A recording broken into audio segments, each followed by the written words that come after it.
Halo bro, kembali lagi nih di channel 7 Mah. Kali ini gua akan merangkum alur cerita film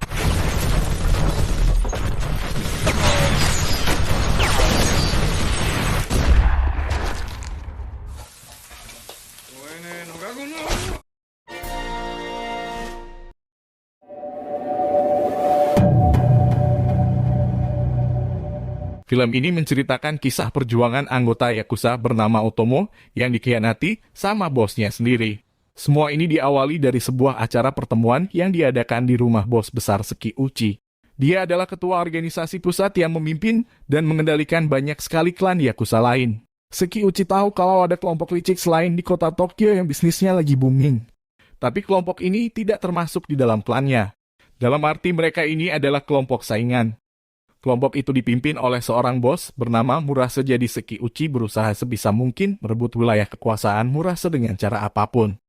Karena nggak mau repot-repot kerja, ya namanya juga ketua pusat, jadi dia memerintah wakilnya yang bernama Kato untuk ngurusin itu semua. Kato ini wakil ketua yang sangat cerdas dan punya banyak informasi. Dia tahu kalau anggota klannya yang bernama Ikemoto bersahabat baik sama Murase Kato sendiri. Juga nggak mau ribet ngurusin perebutan wilayah itu dan malah menyuruh Ikemoto. Dia memerintahkan Ikemoto untuk memutuskan hubungan pertemanan mereka dan menggunakan cara apapun supaya wilayah Murase bisa jatuh di tangan klan Seki Uchi. Sebenarnya Ikemoto nggak mau cari gara-gara dengan Murase karena dia ini udah kayak adiknya sendiri, namun karena ini adalah perintah dari klan pusat nggak mau dia harus nurut.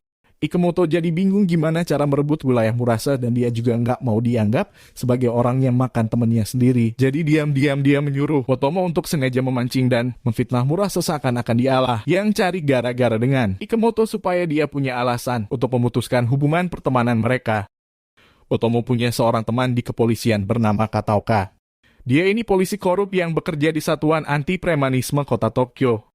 Otomo menemuinya dan ngasih tahu tentang rencananya akan memfitnah klan Murase. Mendengar rencana Otomo, Kataoka memperingatkan supaya nggak cari masalah karena bisa terjadi pertumpahan darah. Namun Otomo gak punya pilihan dan lagian ini adalah perintah dari bosnya sendiri, jadi dia bodoh amat dengan peringatan Kataoka. Lalu mulai menjalankan rencananya. Otomo menjalankan strateginya dengan sengaja mengirim seorang anak buah yang punya tampang culun ke sebuah tempat hiburan milik Murase. Di sana dia minum-minum sambil ditemani seorang wanita dan ketika tagihan datang jumlahnya gak masuk akal banget. Lalu anak buah Otomo yang bermuka itu agarnya sukses kena tipu dan harus membayar 600.000 yen atau sekitar 82 juta rupiah. Tentu aja dia tidak membawa duit sebanyak itu, lalu mengajak anggota Murase yang berhasil menipunya tadi untuk menemaninya ngambil duit di kantor. Ketika masuk, si penipu ini akhirnya sadar kalau korbannya itu adalah anggota Otomo.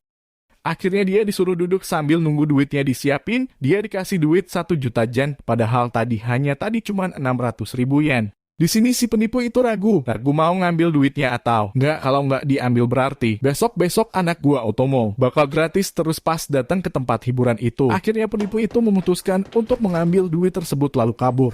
Mendengar kejadian itu, Murase amuk, seharusnya duitnya jangan diambil. Karena pasti bakal menambah ruwet masalah ini. Si penipu itu akhirnya ditabokin dan disuruh memotong jarinya sebagai tanda permintaan maaf. Murase mengirim wakilnya yaitu Kimura untuk mengirim jari kembalikan duit 2 kali lipat, namun wakil Otomo yang bernama Mizuno tidak mau menerima potongan jari penipu itu dan malah meminta jari Murase.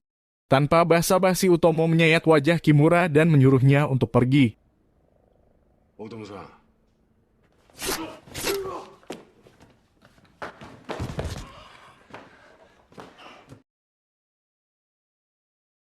Setelah melihat wajah wakilnya yang terluka, Murase kemudian menemui Ikemoto sebenarnya berniat untuk minta maaf dan meminta agar tidak memperpanjang masalah ini.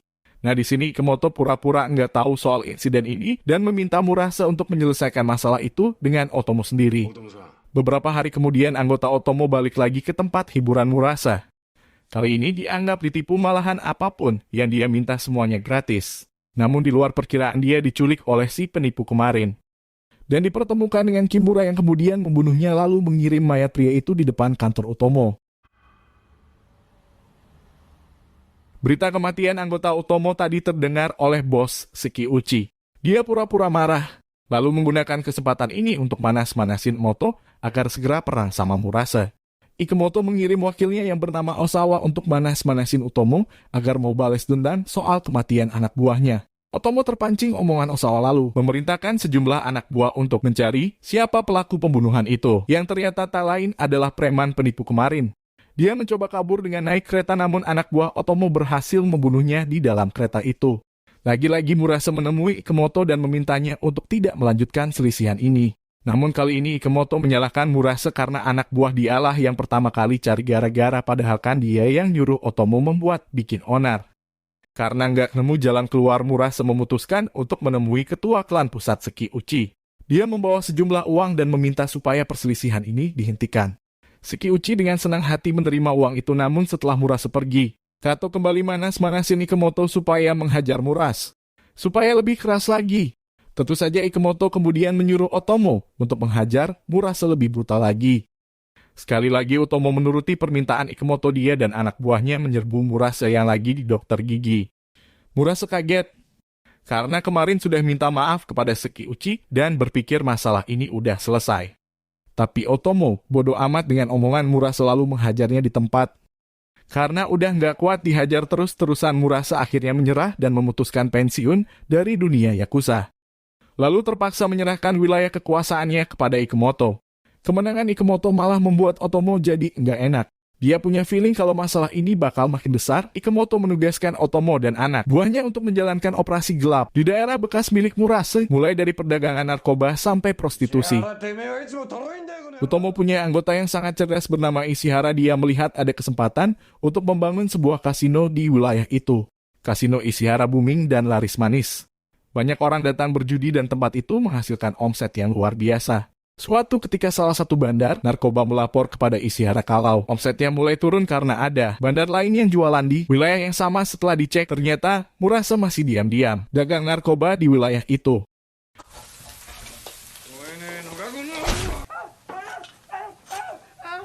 Mendengar berita tersebut, Ikemoto meminta tolong Otomo untuk menghabisi Murase. Di momen inilah kesetiaan Otomo diuji. Dia sebenarnya udah nurutin permintaan bosnya, namun karena dia sudah bersumpah mengabdi kepada Ikemoto, akhirnya dia menghabisi Murase dan semua anak buahnya. Kematian Murase membuat Seki Uchi khawatir kalau polisi bahkan ngajak acak klannya. Jadi dia berusaha menumbalkan Otomo dengan melaporkannya ke polisi. Kato akhirnya memanggil Kataoka dan menyulapnya supaya mau menangkap temannya sendiri. Namun Otomo dilepas kembali karena buktinya kurang jelas. Jadi Seki Uchi nggak punya pilihan, yaitu menyuruh Ikemoto untuk mengeluarkan Otomo dari klan. Tentu saja Otomo ngamuk, dia akan membunuh Murase atas perintah Ikemoto. Bengek sekali ya di dunia Yakuza ini. Padahal udah mati-matian membela, tapi malah dikeluarin dari klan. Otomo berusaha menemui Seki Uchi dan dia memberi potongan jarinya sebagai tanda permintaan maaf, berharap bisa kembali lagi di dalam klannya.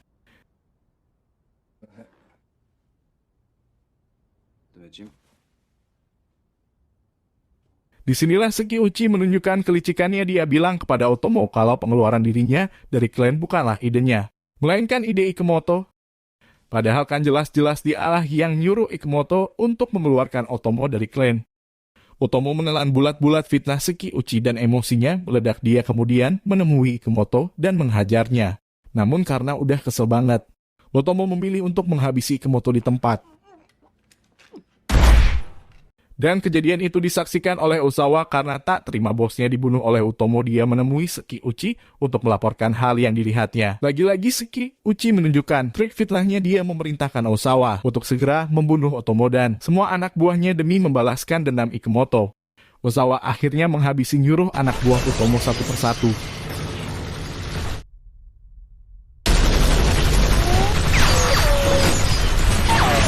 Dia juga membunuh istri Otomo untuk memancingnya keluar. Otomo sebenarnya ingin melawan balik Osawa, namun sudah nggak punya anak buah lagi. Akhirnya Kataoka menyarankan Otomo untuk menyerahkan diri ke polisi karena tempat yang paling aman untuk dia saat ini adalah di dalam penjara.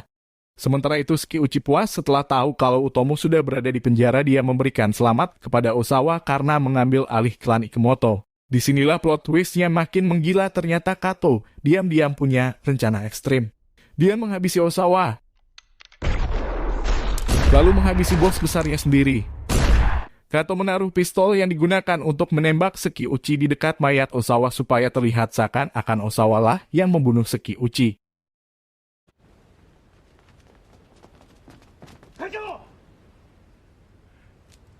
Di akhir cerita, Otomo menjalani masa hukuman di penjara, namun di luar perkiraan di sana dia malah bertemu dengan musuh bebuyutannya Kimura, yang kemudian membalas dendam dengan menusuknya berulang kali. Sedangkan Kato sekarang diangkat menjadi ketua klan pusat menggantikan Seki Uchi, dan dia mengangkat mantan anggota Otomo Ishihara sebagai wakilnya karena dia sangat cerdas dalam menjalankan operasi gelap Yakuza. Apakah perjuangan Otomo berakhir sampai di sini?